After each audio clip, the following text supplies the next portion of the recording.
voy a poner a grabar la clase y bueno, vamos a empezar. Que eh, faltaban algunas cosas que ver de la clase de HIPS, así que vamos a empezar con eso. ¿Ya? Voy a abrir esto por aquí. Ya. Ok.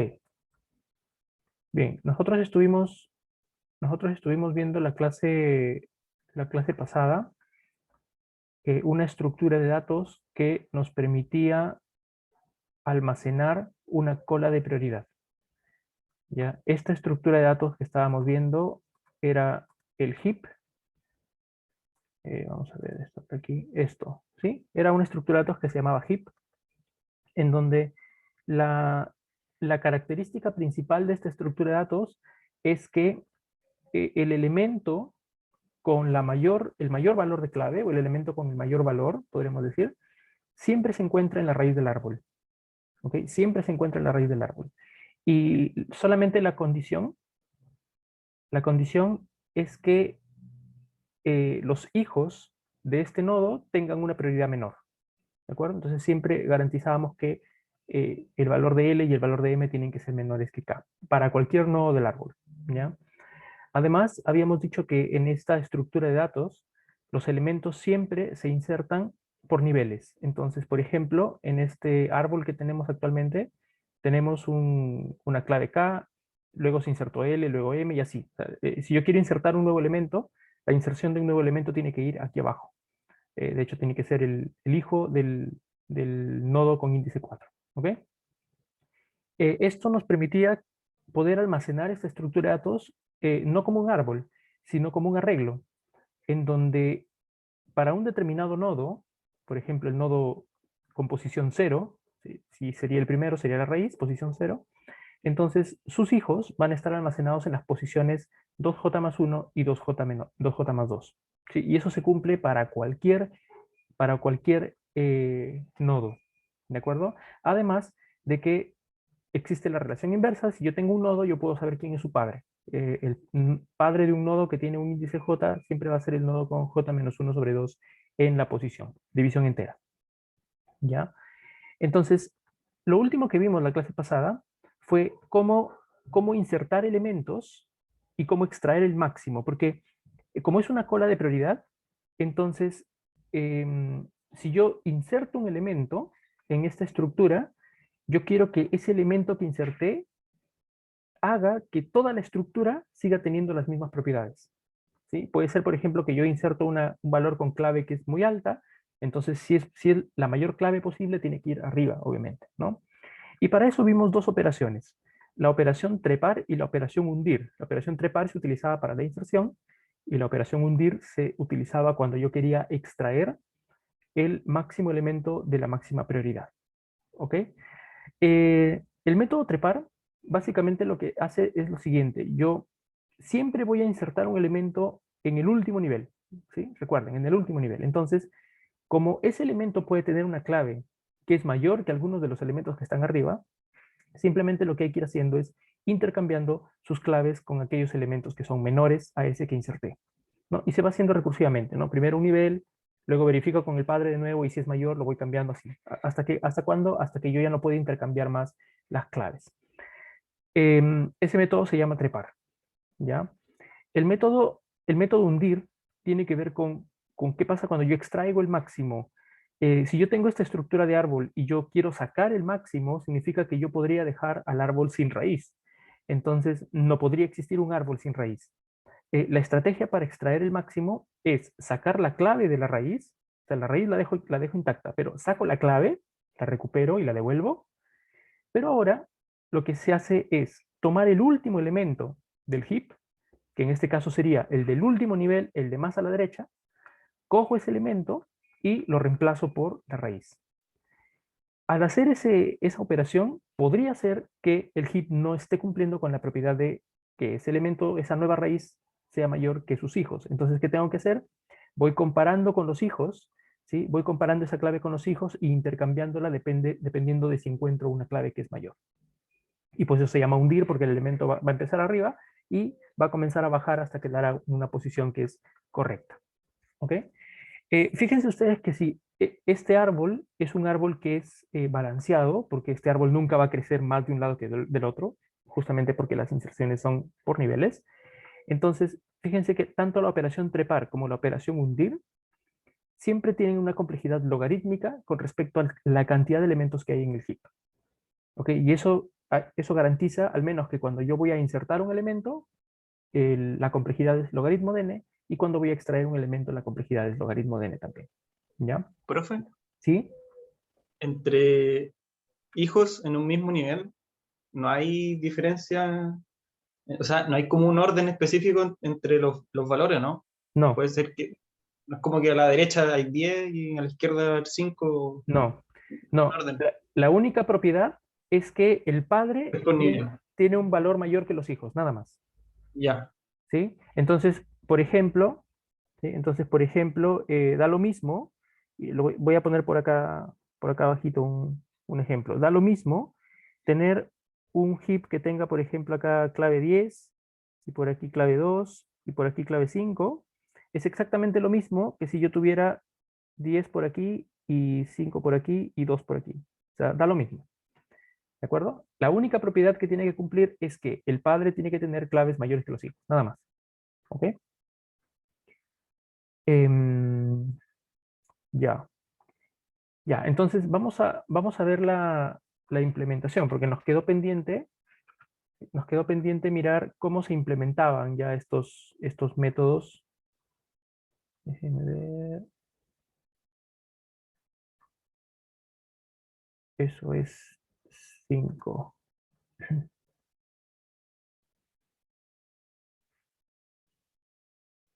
Ya,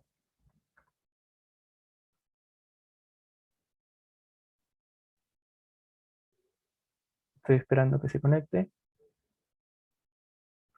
Ya. Eh, vamos hasta abajo, aquí, ya, aquí. Entonces, vamos a ver cómo se implementan principalmente las operaciones trepar y hundir, que son las operaciones más, son las más importantes, pero después, cuando yo inserto o yo extraigo el máximo, llamo a estas funciones de acuerdo a sus valores. ¿Ok?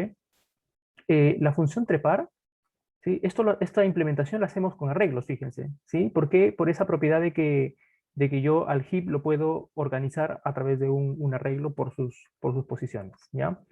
Entonces, la función trepar, ¿sí? La función trepar se llama sobre un arreglo y sobre una posición J. ¿Ok? Yo quiero esa posición J hacerla trepar hasta donde yo pueda. ¿Ok? Entonces, fíjense que para que un elemento trepe, ¿sí? La condición que la condición que tiene que cumplir es que ese elemento tenga una clave mayor que su padre. Entonces, fíjense acá, ¿sí? En esta condición, yo estoy diciendo si un hijo o el elemento en la clave J, en la posición J, es mayor que su padre. Y recuerden que siempre un elemento en posición J, su padre es el elemento en la posición J menos 1 sobre 2. ¿Sí? Por eso es que aquí estamos simplemente evaluando que el hijo sea mayor que su padre. ¿Sí? Si el hijo es mayor que su padre y obviamente todavía no llego a la raíz, porque yo podría llegar hasta el primer elemento, que es el elemento 1, o el elemento 0, perdón. ¿Sí? ¿Qué es lo que hago? Intercambio. ¿Sí? Entonces fíjense que es muy simple el algoritmo. ¿Sí? Verifico si un elemento es mayor que su padre. Si es mayor, lo intercambio. Esto es un intercambio entre dos valores, el padre con su hijo. Y luego, fíjense que cuando yo ya moví esta clave una posición arriba, la nueva posición en donde se encuentra la clave que quiero que trepe es la posición de su padre. Entonces intercambio J por la posición de su padre. J igual J menos 1 sobre 2, y esto se repite tantas veces hasta que ese elemento ya no pueda subir más o hasta que haya llegado a la raíz. ¿Ok? Cuando nosotros vamos a hacer la operación de hundir, ¿sí? Cuando vamos a hacer la operación de hundir, hay que tener en cuenta algunos casos borde que son importantes. Por ejemplo, cuando yo voy a comparar un elemento de una clave de arriba con sus hijos, primero tengo que asegurarme que hayan hijos, ¿no? Puede ser que, por ejemplo, un elemento tenga solo un hijo, el de la izquierda y no el de la derecha. ¿Sí? Eso es una cosa. Y lo segundo, fíjense que aquí hay una decisión que tenemos que tomar. Todo nodo padre tiene dos claves hijas. ¿sí? Tiene dos claves hijas. La pregunta es, si yo quiero intercambiar con alguna de sus claves, ¿con cuál la intercambio? La garantía de que se siga cumpliendo la propiedad del heap es que yo voy a escoger de los dos hijos que tenga un nodo, aquel que tenga la mayor clave. Porque aquel que tenga la mayor clave, si yo lo subo, ¿sí? Garantizo de que esa nueva clave es también mayor que la de su otro hijo, el que era antes su hermano. ¿Sí? ¿Sí? No, no sé si me dejo entender, creo que me enredé ahí un poco explicando esto. ¿Sí? Lo vemos mejor con un ejemplo, ¿ya? Lo vemos mejor con un ejemplo. Voy a ponerlo por aquí, ¿ya? Yo voy a dibujar un heap, em, algo como esto, ¿ya? Por acá voy a poner 20, acá pongo 10, aquí pongo 12 y por aquí pongo 9 y 8, ¿ok? Y supongamos que yo lo que quiero es eliminar este 20, entonces yo saqué el 20 y no sé, aquí en esta clave después de sacar el 20, el que tiene que reemplazarlo es el 8, ¿cierto? El que tiene que reemplazarlo es este elemento que está aquí, entonces aquí va el 8 ahora, ¿de acuerdo? Y obviamente este elemento se eliminó, ¿ya? Miren, yo ahora quiero hundir esta clave 8 hacia abajo.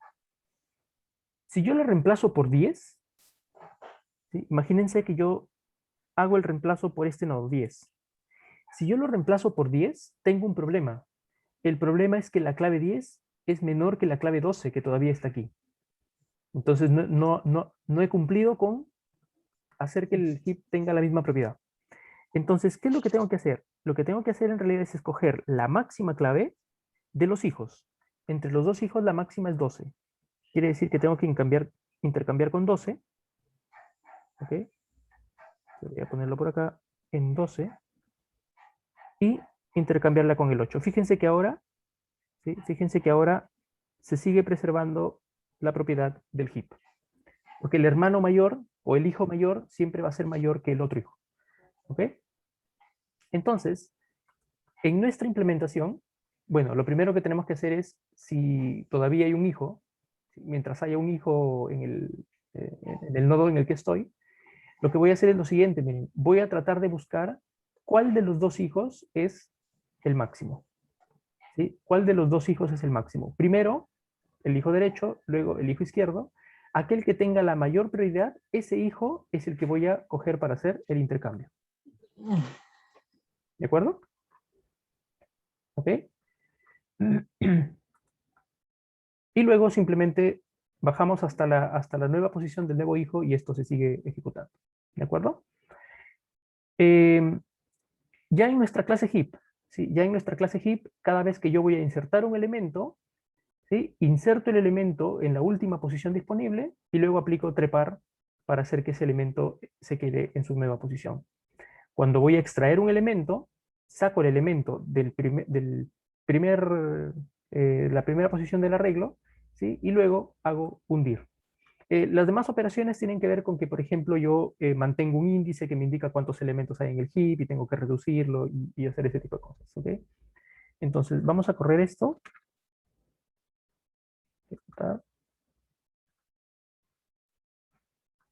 Ya está. ¿Ok? Y luego vamos a hacer algunas operaciones sobre el heap.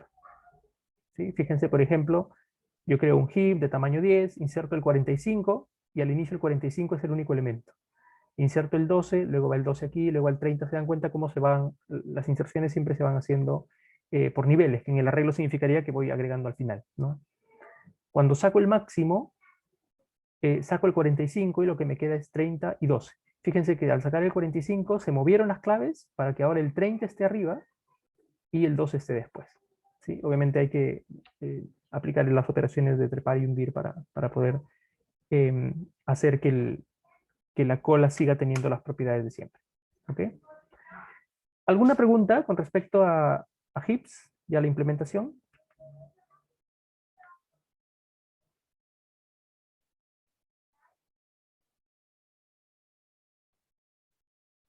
¿Ninguna? Ok. Si no hay ninguna pregunta, Miren, nosotros podemos utilizar esta estructura de datos para ordenar. ¿Sí? Podemos utilizar esta estructura de datos para ordenar. ¿Cómo?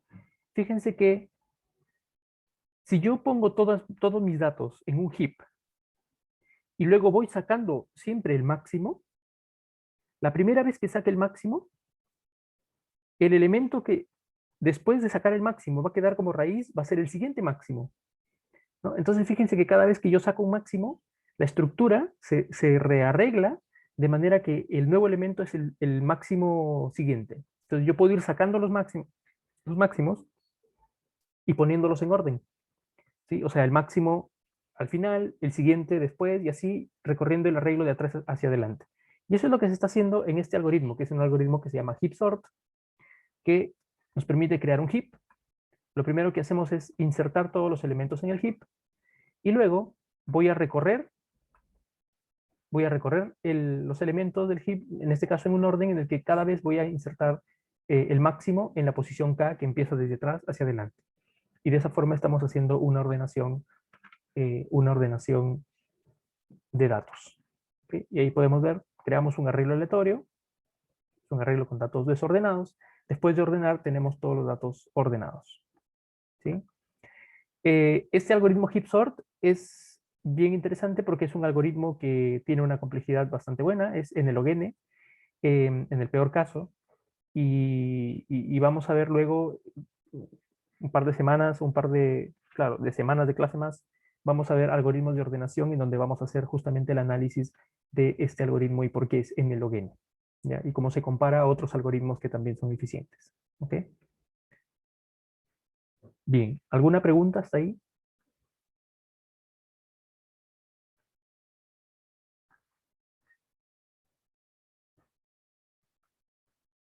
¿Alguna pregunta? ¿Algún comentario?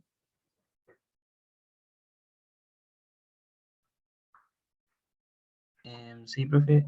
Ujú. Eh, ¿Qué función está usando ahí? ¿Insertar y sacar el máximo? Insertar la estamos utilizando para simplemente crear el heap y sacar el máximo la estamos empleando para cada posible posición del arreglo de datos, ¿no? O sea, cada vez que yo saco un máximo, ¿sí? Cada vez que saco un máximo del heap lo pongo en la última posición del arreglo. La siguiente vez saco otro máximo y lo pongo en la siguiente posición del arreglo y así. Entiendo todo. Gracias. ¿Ok? ¿Ok? Bien, bien.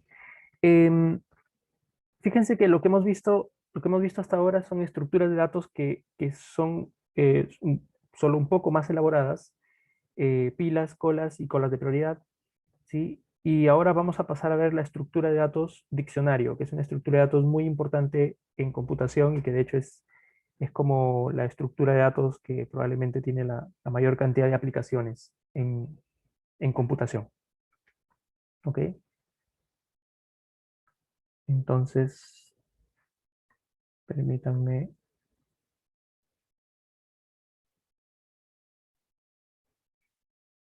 Ahora vamos a entrar al... Ahí está. A ver, ya. Ok.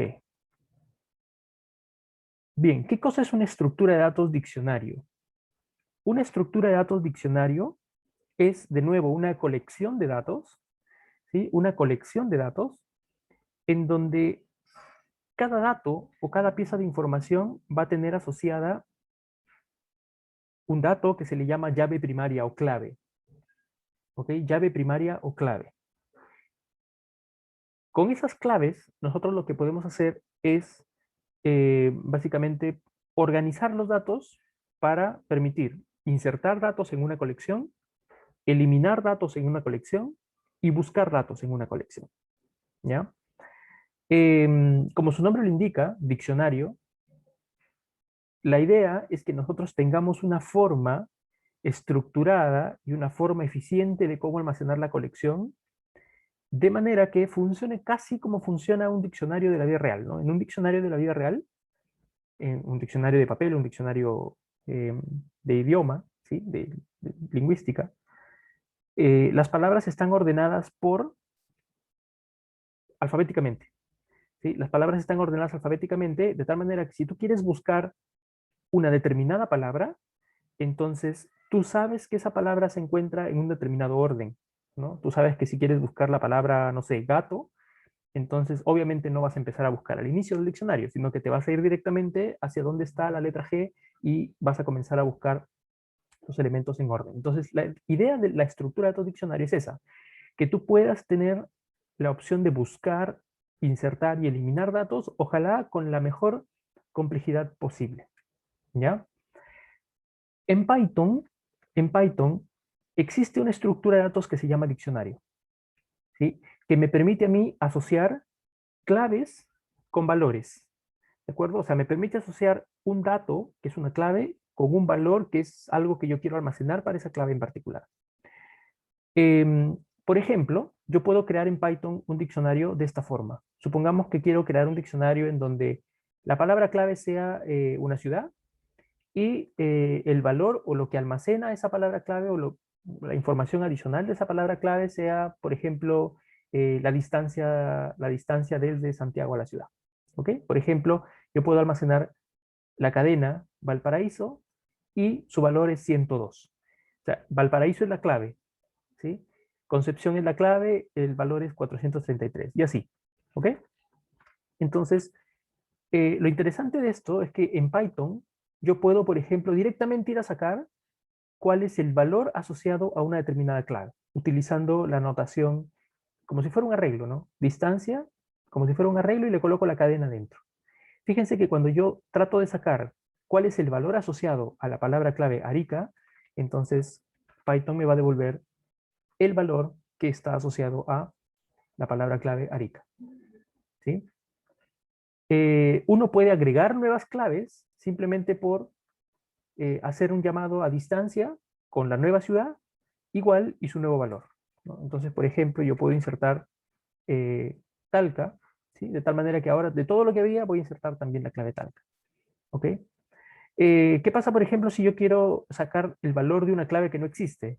Si yo quiero sacar el valor de una clave que no existe, entonces Python me va a decir que la clave no existe a través de un error. ¿Sí? Me va a decir key error La Serena, quiere decir que no existe la clave La Serena. ¿Ok?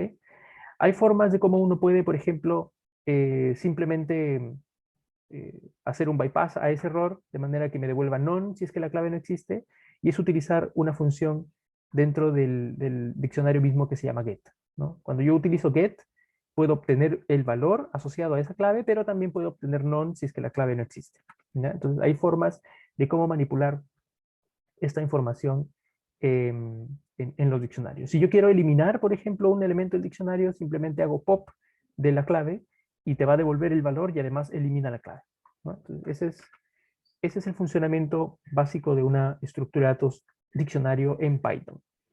El problema es el siguiente. Python tiene una muy buena implementación de diccionarios, ¿ya? Tiene una muy buena implementación interna de diccionarios.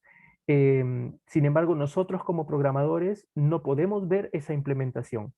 Tampoco podemos saber si esa implementación me sirve para algo muy particular que yo quiera hacer sobre diccionarios, ¿ya? Es por eso que es importante que nosotros estudiemos cómo se implementan estas estructuras, porque va a haber casos en donde, por ejemplo, la forma como se organizan las claves, los valores, es bastante más compleja que lo que se puede hacer con Python. Y la única forma de poder solucionarlo es utilizando una implementación propia. ¿Ok? Entonces, vamos a pensar en una forma, vamos a pensar de manera genérica primero, ¿ya? De manera genérica, yo quiero una colección que me permita buscar, insertar y borrar. Mientras yo tenga una colección que me permita buscar, insertar y borrar, es un diccionario. Entonces, la forma, la forma más simple de tener una estructura de diccionario es un arreglo, ¿sí? Un arreglo desordenado. Es decir, simplemente la colección de datos los voy a almacenar en un arreglo. Cada vez que quiero insertar, inserto un elemento al final. Cada vez que quiero eliminar, elimino un elemento. Elimino un elemento y lo reemplazo por algún otro valor. O sea, la idea es que yo voy a almacenar mi diccionario como un arreglo. ¿Ok? Voy a almacenar mi diccionario como un arreglo. ¿De acuerdo? Em, El funcionamiento, ¿sí? El funcionamiento va a ser algo como esto. Permítanme. Sí,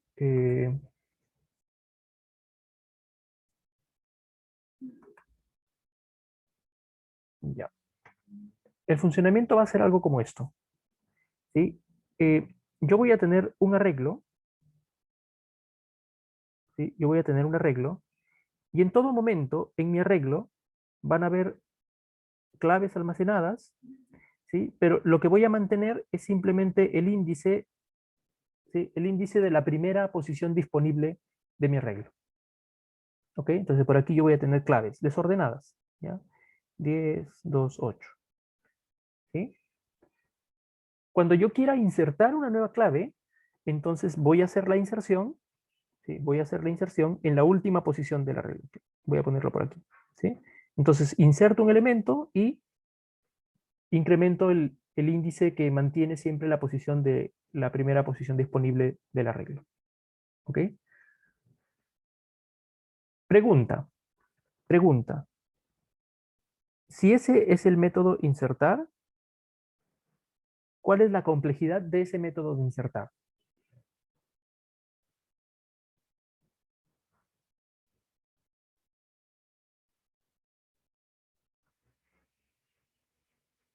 ¿Me pueden decir? Sería constante.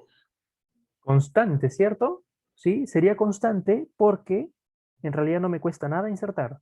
¿Sí? Es solamente poner un valor en una determinada posición y aumentar el contador y ya está, ¿cierto? Y ya está. Entonces, la función de inserción, perdón, está aquí. La función de inserción, fíjense ustedes que está implementada aquí, es simplemente, bueno, primero asegurarme de que asegurarme de que tenga espacio, y mientras, si yo tengo espacio, entonces coloco el elemento del arreglo en la posición que indica el puntero de la primera posición disponible, que es n. Y luego aumento ese valor. ¿Ok? ¿De acuerdo? Nada más. ¿Cierto? Nada más. ¿Sí? Ahora, si yo quiero buscar un elemento, fíjense que la colección está desordenada. ¿Sí? Si yo quiero buscar, ¿cuál será la complejidad de buscar un elemento en un arreglo desordenado? ODN. ODN, perfecto, porque el peor caso es que el elemento se encuentre al final o por último que el elemento no se encuentre. ¿Sí? La búsqueda me toma ODN. ¿De acuerdo? Ok, y ahora vamos a pensar en eliminar. ¿Sí? Eliminar. Les explico primero algo. Por ejemplo, una forma de eliminar un elemento. Supongamos que yo quiero eliminar el 2. Para poder eliminar la clave 2, primero lo que tengo que hacer es buscar.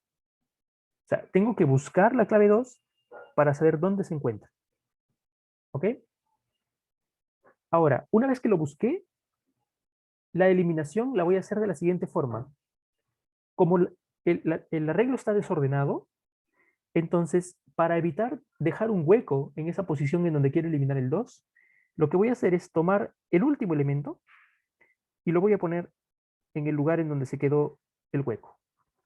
De manera que después de eliminar, ¿sí? Después de eliminar, este arreglo quedaría más o menos así. 10, 20 y 8. ¿Sí? ¿Sí? ¿Se entiende la idea? Entonces, para no complicarme con el hecho de que voy a eliminar este elemento y lo quiero sacar de la colección, simplemente voy a tomar el último elemento y lo voy a colocar en la posición del eliminado. Como la lista sigue estando desordenada, la verdad es que no he cambiado nada de la estructura que yo quería. ¿Ok? Entonces, hacer ese proceso de buscar y luego intercambiar, ¿cuánto sería la complejidad de eliminar?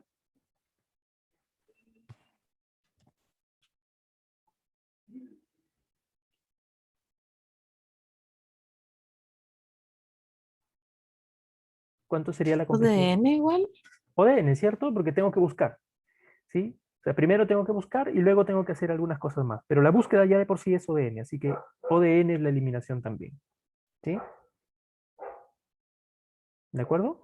Vamos a ver ahora, ¿sí? O sea, esta sería como la forma más naif de cómo implementar una estructura de tu diccionario, ¿no? La búsqueda me toma un tiempo muy grande, que eso de n, eliminar también. Vamos a ver ahora cómo podemos mejorar este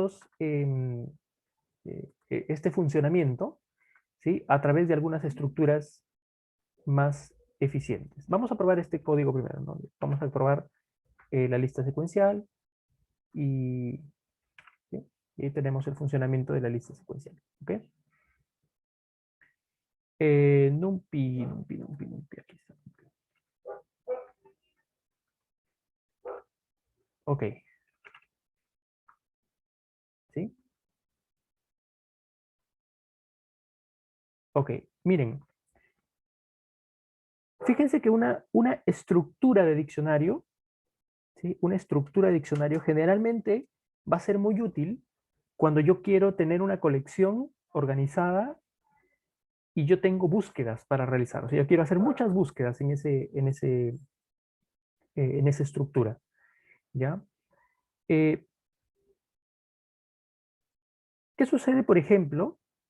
¿Qué sucede, por ejemplo, si nosotros tuviéramos o quisiéramos hacer búsquedas secuenciales, pero yo conozco cuál es la probabilidad de acceso de cada elemento? O sea, por ejemplo, supongamos que yo tengo almacenado varios valores, algo como esto, ¿sí? Tengo almacenado varios de estos valores, sin embargo, yo conozco que el número 20 yo lo voy a buscar 1000 veces. Y el número 10 yo lo voy a buscar 5 veces y el número 8 lo voy a buscar una sola vez. ¿Sí? Como yo conozco que hay un elemento al que lo voy a buscar mucho, entonces, si yo lo voy a organizar en un arreglo, me interesaría que ese elemento al cual yo busco mucho esté adelante. Porque cuando yo empiece a buscar, lo voy a encontrar primero. ¿Cierto? Entonces, lo que uno quisiera es que los elementos que son muy frecuentes en un conjunto de búsquedas, quisiera que estén lo más al principio posible para poder garantizar que las búsquedas que vayan viniendo sean óptimas. ¿Ok? Entonces, entonces yo puedo tener dos casos, ¿no? En un primer caso, por ejemplo, supongamos que yo conozco las probabilidades de cada elemento. Si yo conozco las probabilidades de cada elemento, entonces lo único que tendría para solucionar el problema es ordenar los elementos en función de sus probabilidades. Significa que, por ejemplo, ¿sí? Significa que, por ejemplo, si yo conozco que la probabilidad de acceso del número 20, como les dije, era 1 sobre, no sé, 1 sobre 10, por ejemplo, ¿sí? La probabilidad del 10 es 1 sobre 100 y la probabilidad del 8 es 1 sobre 1000, entonces bastaría con que yo tome esos elementos, ¿sí? Y los ordene por probabilidad de acceso, ¿no? Quiere decir que primero va a ir el 20, luego va a ir el 10 y luego va a ir el 8. ¿De acuerdo? Ahora, ¿cuál sería el costo? ¿Sí? ¿Cuál sería el costo de buscar estos elementos? El costo de buscar estos elementos, el costo óptimo, ¿sí? El costo óptimo de buscar estos elementos sería buscar el elemento K multiplicado por su probabilidad. ¿Sí? Buscar el elemento K multiplicado por su probabilidad. ¿Ok? Vamos a hacer un ejemplo, ¿ya? Que justamente está aquí en el apunte, ¿sí? Hemos tomado un texto, ¿sí? El capítulo 1 del libro del Quijote, está en minúsculas, sin puntuación, o sea, hay solamente palabras, ¿sí? Y lo que vamos a hacer es sacar cada una de las palabras, y cada una de las palabras va a ser un elemento, ¿ya? De manera que ahora vamos a querer nosotros construir un diccionario del primer capítulo del Quijote, ¿ya? Vamos a calcular también cuál es el costo óptimo de buscar cada uno de los elementos si es que supiéramos cuál es su frecuencia, ¿no? O sea, de hecho, por ejemplo, yo sé que hay palabras que son más frecuentes que otras, entonces vamos a calcular eso, vamos a calcular la probabilidad de acceso de cada elemento y vamos a calcular el costo óptimo de buscarlos. ¿Ok?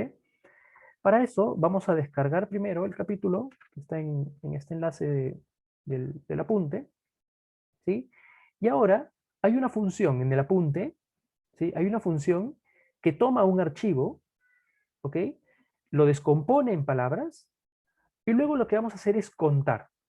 ¿sí? Vamos a contar cuántas veces se encuentra cada palabra en el texto. ¿Ok? Una vez que las hemos contado por cada palabra, lo que vamos a hacer es ordenar, ¿sí? Ordenar esas frecuencias. Básicamente el elemento que es más frecuente es el que obviamente quiero que vaya primero. ¿Sí? Vamos a ordenar, ¿de acuerdo? Y vamos a calcular el costo. ¿Sí? El costo se calcula, ¿no? El costo se calcula como la posición del elemento multiplicado por su frecuencia. ¿De acuerdo? Y luego simplemente vamos a calcular cuál es el costo óptimo de haber hecho de haber tomado todos estos elementos, organizado por frecuencia de acceso y, eh, y sacar el dato del costo, que es lo que nos interesa, ¿sí? Por ejemplo, el costo óptimo, ¿sí? El costo óptimo de buscar una palabra en el capítulo 1 del Quijote es 157,81. Tengan en cuenta que este es el costo promedio de todas las palabras. ¿Sí? El costo promedio de todas las palabras. Por ejemplo, la palabra más común es la palabra de, que ocurre 120 veces. ¿No? La palabra i es la siguiente más común, que tiene una frecuencia de 105, y así. ¿Ok? ¿Cuál es el detalle? El detalle es que aquí yo estoy organizando la colección sabiendo cuáles son las frecuencias de cada palabra, pero es porque yo conozco a priori cuál es la colección. Sin embargo, ¿qué pasaría cuando uno no conoce las probabilidades? Supongamos que tienes una colección en donde los elementos van ingresando, saliendo, entrando, eliminándose, insertándose, y yo voy haciendo búsquedas intermedias también. ¿Sí? Ahí yo no conozco cuáles son las probabilidades. ¿Sí? Ahí yo no conozco cuáles son las frecuencias de cada palabra. ¿Ok?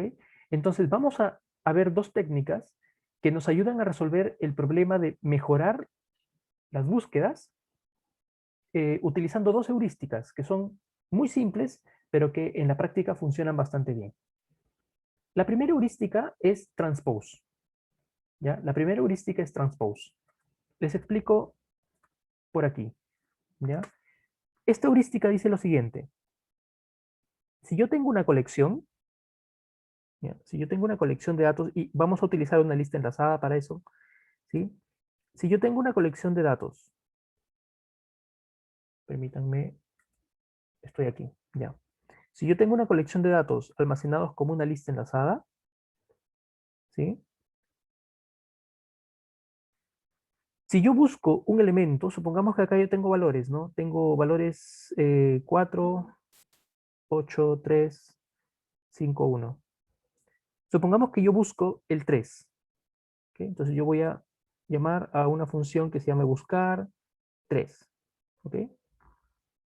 Cada vez que yo busque un elemento, voy a encontrar el elemento, que es este, ¿sí? Y lo que voy a hacer es moverlo una posición hacia adelante.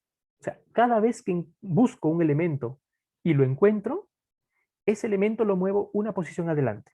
Significa que después de buscar, ¿sí? Después de buscar, mi lista va a quedar de esta forma. El 4 primero, luego va a quedar el 3, luego va a quedar el 8, luego va a quedar el 5 y luego va a quedar el 1. ¿De acuerdo? A esta estrategia se le llama transpose. ¿De acuerdo? ¿Sí? Entonces, cada vez que busco, encuentro un elemento, lo paso a una posición para adelante. ¿Sí? Lo paso a una posición para adelante. Fíjense que esta heurística tiene sentido, porque si yo busco muchas veces al número 3, porque es un elemento muy frecuente, pero no sé que es frecuente, pero simplemente durante el funcionamiento yo me voy dando cuenta que busco muchas veces al 3.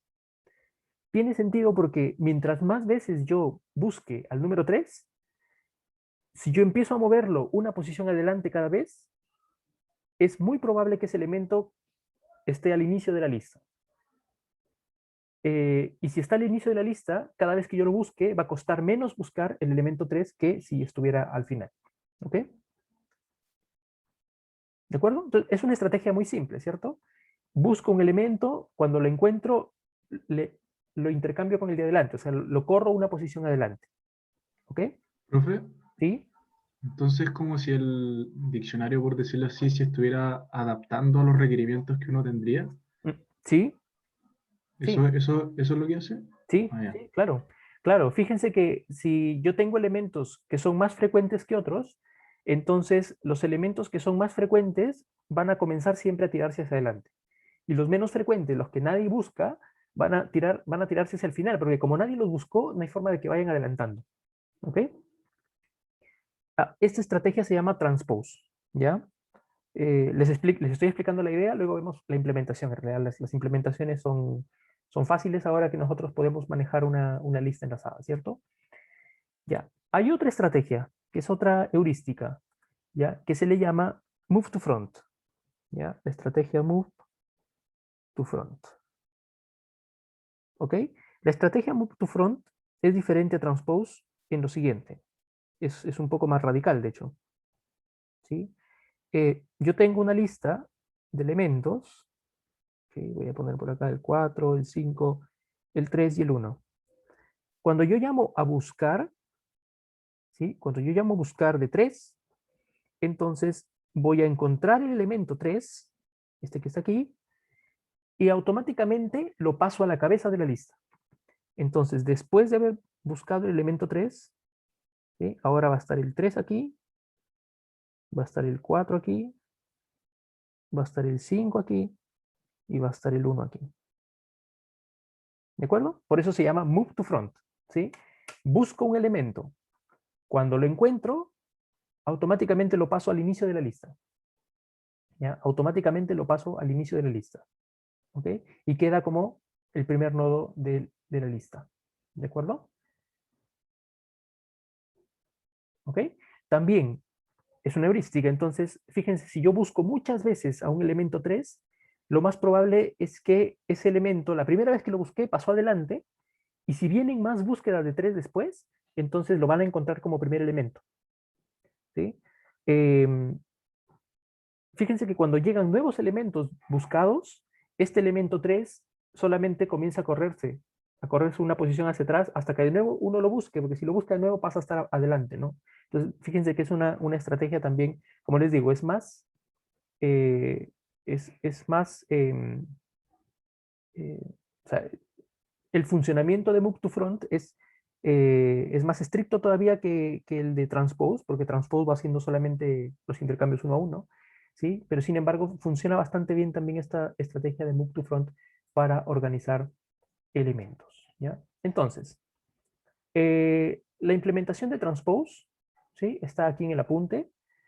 Fíjense que digamos que el grueso del funcionamiento está en la función de búsqueda, ¿sí? Y el funcionamiento de la función de búsqueda es como sigue, básicamente son listas, ¿sí? Voy a buscar el elemento que tengo que en este caso buscar, ¿sí? Pero además voy a mantener, ¿sí? Además voy a mantener un puntero, ¿sí? Voy a mantener un puntero a la posición previa, porque fíjense que, ¿sí? Voy a mantener un puntero aquí, ¿sí? De hecho hay que mantener dos punteros, ¿no? Porque la idea es mover estos dos elementos, el que busqué y el anterior, ¿sí? Y para mover el que busqué y el anterior, necesito tener referencia de el que está antes incluso, ¿sí? Entonces, es simplemente tener cuidado de eso, ¿no? Por ejemplo, si el elemento está en la primera posición, entonces simplemente no hacemos nada y retornamos k igual 1, que este caso es la posición. Y si no, buscamos a partir del segundo hasta encontrar el elemento que quiero, ¿no? Encuentro el elemento que quiero y actualizo los enlaces porque tengo que actualizar los elementos para que se hagan el swap, ¿sí? Y nada más, ¿ok? Entonces fíjense que es simplemente una función que nos permite hacer la búsqueda de tipo transpose para una colección de datos, ¿ok? La vamos a probar, ¿sí? La vamos a probar sobre una función que nos permite ir ingresando los valores nosotros mismos para que vayan viendo cómo va funcionando, ¿sí? Por ejemplo, yo empiezo a ingresar palabra por palabra. Es la primera palabra, cuando yo ingreso la primera palabra, entonces la primera palabra obviamente es la única que está en la colección.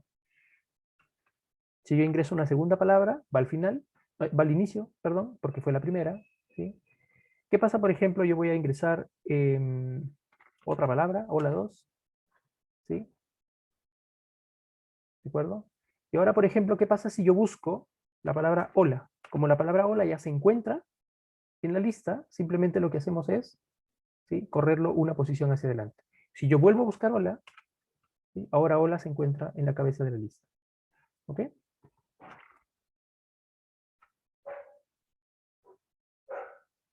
¿De acuerdo?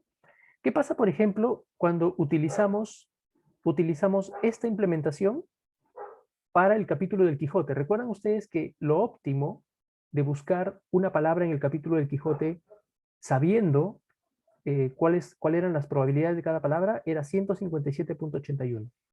Miren qué pasa cuando ejecutamos eso sobre transpose. ¿Sí? Estamos acumulando simplemente de nuevo los costos. Y ahora el costo promedio de una búsqueda utilizando transpose es 208.74, que es algo más que el 157 punto y tanto óptimo. ¿Sí? Y ahora vamos a hacer lo mismo con Move to Front. ¿Sí? Fíjense, acá tenemos la implementación de Move to Front. De nuevo, fíjense que Move to Front, si ustedes lo revisan el código de Move to Front, se van a dar cuenta que la búsqueda no es otra cosa que encontrar un elemento, y una vez que se encuentra en el elemento, entonces simplemente hay que intercambiarlo con la cabecera, ¿no? Intercambiarlo con el primer elemento para que quede todo listo. ¿Ok? Move to Front. Hacemos la prueba con cadenas que ingresamos nosotros, ¿no? Hola, chao. Cuando ingreso chao, la nueva palabra siempre va al inicio. ¿Sí? Hola 2, ¿sí?, va al inicio. Cuando yo busco una palabra, por ejemplo, hola, estaba al final, ahora pasa al inicio. ¿Ok? Y así. Vamos a ver ahora qué pasa con la búsqueda de Move to Front con el capítulo de cadenas del Quijote. ¿Sí? Nos da un costo de 188.82. ¿Ok? De hecho, el costo para esta implementación de esos datos del Quijote, el costo de Move to Front es bastante mejor que el costo de Transpose. ¿Ok? El costo de Transpose. ¿De acuerdo? Hay una, digamos, una regla, ¿no? En general, ¿sí? Si uno supone, fíjense que la distribución de los datos del Quijote, de las palabras del Quijote, no necesariamente puede ser una distribución, em, eh, no necesariamente puede ser una distribución que es independiente y es una distribución normal, por ejemplo, ¿sí? Si uno asume que los datos van a venir con una distribución aleatoria, realmente aleatoria, entonces lo que uno puede comprobar es esto, ¿sí? Uno puede comprobar que el costo de transpose siempre es mayor que el costo óptimo, move to front es mayor que el costo de transpose, y move to front siempre es menor que pi medios el costo óptimo. ¿Okay? Entonces hay una relación entre los costos que uno puede asumir con estas búsquedas, lo cual obviamente da pie a que si uno tiene una colección de datos y quieres hacer búsquedas sobre esta colección de datos, entonces si tú conoces que la data viene de una cierta distribución realmente aleatoria, entonces te conviene utilizar transpose sobre move to front para implementar un diccionario de este tipo. ¿Okay? Profe, ¿Sí? ¿por qué sale un pi medio? O sea, tampoco quiero como que me lo demuestre de forma tan rigurosa, pero me causa curiosidad que salgan todos lados pi. Son, son de esas cosas que son así, pero eh, sacadas de la manga del área de algoritmos. O sea, eh, a alguien se le ocurrió la hipótesis de fijar un valor constante, parece, ¿no? Porque uno podría decir aquí, este es un valor constante C, ¿no? Una C por el costo óptimo. A alguien se le ocurrió demostrar lo que era pi medios y era pi medios, ¿no? Y hasta ahora nadie ha logrado demostrar que hay una constante que es menor que pi medios. O sea, es como una constante realmente bien justa, ¿ya? Em, Hay gente estudiando años este tipo de demostraciones, ¿no? Entonces, en realidad es algo bastante más complejo también, ¿sí? Pero es eso, ¿sí? Es pi medios, la constante, pi medios es el costo óptimo, ¿ya? Es como ahora, por ejemplo, que justo me preguntaron de esto. hace como un par de semanas hubo como un revuelo así grande en el área de algoritmos porque unos investigadores del MIT habían probado que era posible mejorar la complejidad computacional de multiplicar dos matrices. Ustedes saben que si uno multiplica dos matrices con el método tradicional, eso es O de n cubo, ¿cierto? Y luego vimos hubo una pregunta, ¿no? La pregunta pasada creo fue, ¿no? Esto del algoritmo Strassen, que te permite resolverlo en O de n a la 2.50 y tantos, ¿no? Bueno, ahora la gente está haciendo investigación, siguen haciendo investigación sobre cómo hacer una multiplicación de matrices más óptima, y el costo óptimo a la fecha había sido como O de n a la 2.36 y tanto, era un decimal gigante, ¿no? Entonces el revuelo lo causó este nuevo algoritmo que estaban presentando estas investigadoras, eran mujeres, em, que reducía en 0.00001 la complejidad de multiplicar dos matrices, ¿no? Entonces, decían, a nivel teórico era un gran descubrimiento porque uno podía hacerlo como que mejor, pero a nivel práctico era nada, o sea, la verdad es que, de hecho, el algoritmo de Strassen es a nivel práctico como que lo mejor que se tiene para multiplicar dos matrices, ¿no? Y hay gente que todavía está esperando encontrar un algoritmo cuadrático, ¿no? Ahora, yo creo que no se va a dar, porque tener un algoritmo cuadrático para multiplicar dos matrices sería como el equivalente de tener un algoritmo que simplemente recorre una matriz, ¿no? Lo cual es obviamente poco factible, creo yo, en la práctica, ¿no? Pero en estas cosas de algoritmos, este tipo de demostraciones y este tipo de cosas así, eh, bien, como que bien eh, eh, exactas, ¿no? Son parte de la gente que hace investigación en algoritmos. ¿Ok? ¿Alguna otra pregunta? ¿Algún otro comentario?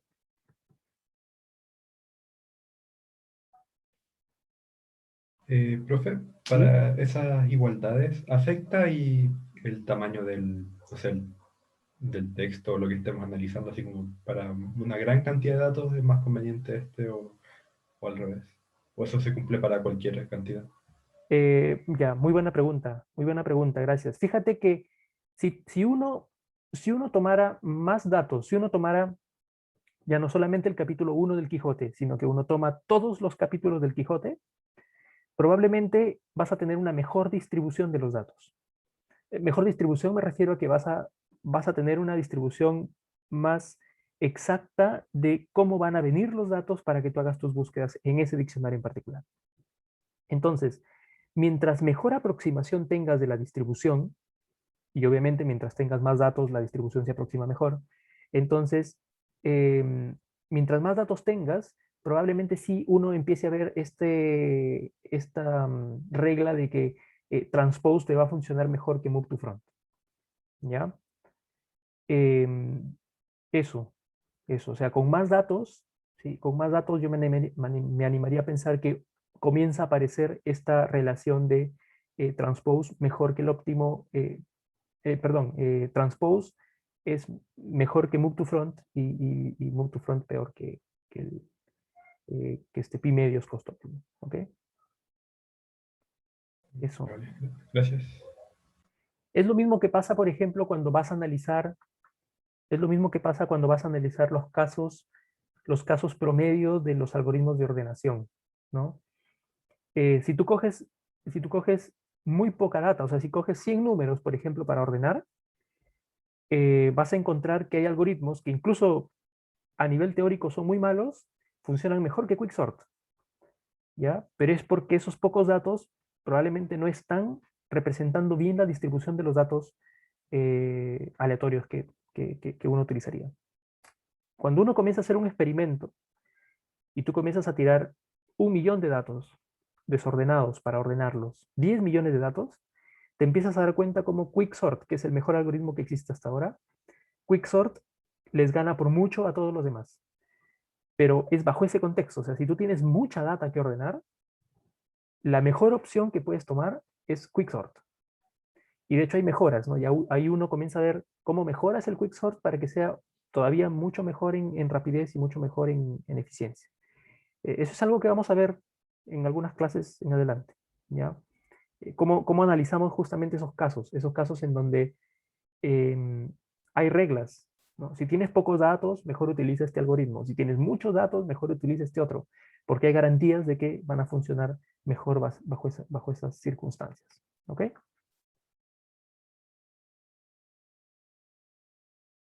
Ok, bien. ¿Alguna pregunta, algún comentario?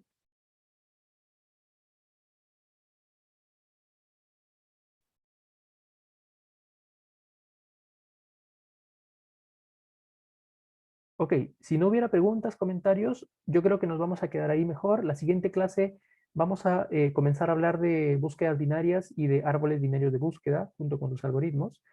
Ok, y eso, ¿ya? Eso. No se olviden, hoy día tenemos ejercicio, ¿ya? Y como les comenté, voy a coordinar con las otras secciones para ver cómo hacemos lo de la tarea. Ya les estamos avisando alguna novedad, ¿ok? Muchas gracias. Profe, Cuídense, cuídense, muchas gracias. Mucho ánimo, mucho profe, ánimo. Sí, ¿podría ser una pregunta de la tarea?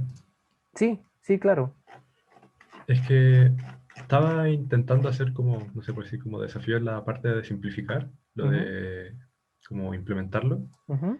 Y tenía una idea, el tema es que me tiraba como un error que me dice que función no tiene como un atributo, que es el izquierdo, que es el que necesitaba. Ya. El tema es que cuando estaba haciendo la parte de simplificar, Ujú, decía que, por ejemplo, si, no sé, le estaba sumando 0, decía que el nodo interno tenía que pasar a ser el nodo, pongamos que fue el derecho el que no era 0, tenía que pasar a ujú, ser ese. ujú. Y ahí no estaba seguro de cómo hacer esa como conversión. Porque creo que mi teoría es que de ahí viene el error. Porque estaba diciendo que self era igual a self.derecha. Ya. Ya, pero creo que es un error de implementación, porque ese error surge cuando tú creas una función dentro de una clase y cuando tal vez no le has colocado como primer parámetro self. Self. Sí se lo puse como parámetro por lo menos. ¿Sí? Sí. Ya, y a continuación tienes más parámetros, No, en simplificar no le puse más parámetros. solamente el self. Solo self. Ya, entonces, y cuando lo llamas, tal vez lo estás llamando con algún parámetro interno. Porque un método, cuando tú tienes una clase y tienes un método, y ese método solamente recibe self de parámetro, quiere decir que cuando lo llames no puedes mandarle ningún parámetro. No, sí, no le estoy mandando parámetros cuando la llamo. Ya, ya, La mando con el paréntesis vacío. ya, ya. Ok, Mm. También probé de otra forma, en vez de decir que self era igual a self.derecha, ajá, dije que directamente retornara self.derecha. ya. Y metí el mismo error. Eh, me puedes, porfa, mandar un correo y si tienes pantallazos, mejor de tu parte de código y eso, yo lo puedo revisar. Lo puedo revisar para tratar de ver dónde podría estar el error. Ya vale. ¿Sí? ¿Te parece? Sí, pues, no tengo problema. Ya, ok, mejor así. Vale. Mejor así, así yo también lo puedo revisar con calma y te puedo indicar qué se podría hacer. ¿Ya? Ya, vale. Muchas Ok, gracias. Se ok, pasó. Nicolás. No, de qué, gracias. Gracias. Gracias, gracias a todos, gracias chicos. Nos vemos. Chao, chao, cuídense. Chao, Chau. muchas gracias. Chao. Chao, cuídense. Chao, chao. Chao. Chao, chao, cuídense.